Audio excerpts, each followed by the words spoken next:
please explain to everyone out here what Jesus stood for, and especially the qualities of love, how to love your neighbor even if they don't agree with you? That's a beautiful question. Yeah. So John 8, if I'm drawing from memory correctly, best embodies both Christ's mercy and love, but also his commitment to truth.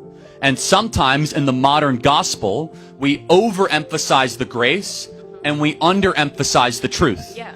And so we are far too willing to say, hey, Jesus loves everybody, but we don't get to the second part of the conversation that says Jesus doesn't want you to live in sin. So this is, in John 8, it's best embodied, right? Almost every Christian in this audience will be able to tell you the first part of this, which is a bunch of Sadducees and Pharisees who are standing around with rocks, and they're about to stone the prostitute woman. And Jesus comes up and says, let the first among you without sin cast the first stone. And everyone starts dropping the rocks. But what comes next shows that Christ is not just grace-focused, he's simultaneously truth-focused. He goes up to the woman who had a career in selling herself for sex and said, sin no more.